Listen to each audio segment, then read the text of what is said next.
Hey everybody, what's going on? I'm Geno Reynolds and this is WAND Presents The Real Geno. Today we're going to be taking a look at the sequel to one of my favorite movies in the last couple of years. Today we're going to take a look at the return of Sherlock Holmes' sister in Enola Holmes 2. So let's do this. Perhaps I should explain. Is it true you find lost people? Yes? My sister. She disappeared a week ago. At last, I would be a detective in my own right, worthy of the Holmes name. Dare I ask? Enola Holmes, who is on her own now, tries to start her own detective agency. For many reasons, this is not successful. This leads to her having to shut down until she is approached by a young girl needing help. Enola Holmes is on the case. All right, let's make this easy on myself, shall we? So, like last time, is the game afoot?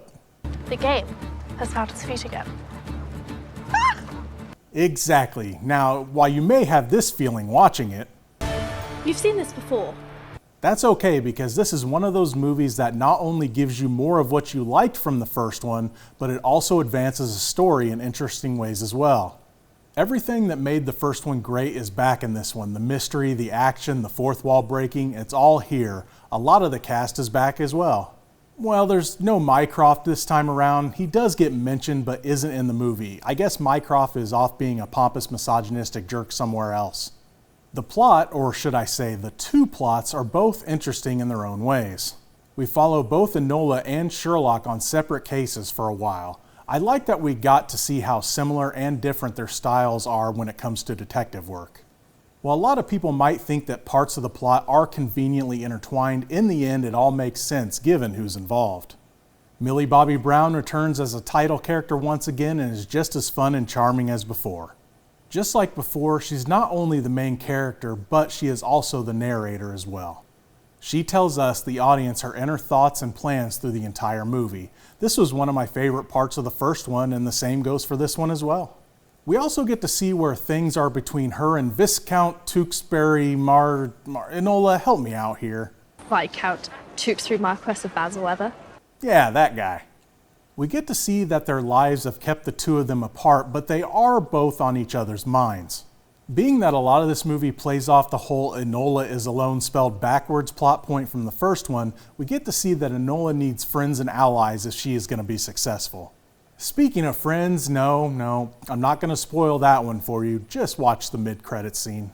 That brings us to the return of Henry Cavill as the famous Sherlock Holmes. Hopefully a little happier about Netflix's direction of this franchise, unlike other ones. By the way, Netflix, here's my response for you practically forcing Cavill to quit The Witcher out of frustration. While Cavill was as great as he was the first time, this time we get to see Sherlock be challenged trying to solve his mystery. Let's just say that he doesn't take it very well when he isn't running circles around his competition. One of the high points of the first movie was its intimidating villain, so did this movie deliver in that aspect? Enter Superintendent Grail. While I won't say he was as scary as Burn Gorman's Linthorn, Grail is still a pretty formidable foe for our two heroes. David Thewlis plays the role in a way that makes him seem like a formidable hunter. While he is on Enola's trail in the story, it also seems that he has a history with Sherlock as well. So, just like after I watched the first one, the next one can't come soon enough. And this, well, you want to take this one, Millie? But this I will have. Yeah, what she said.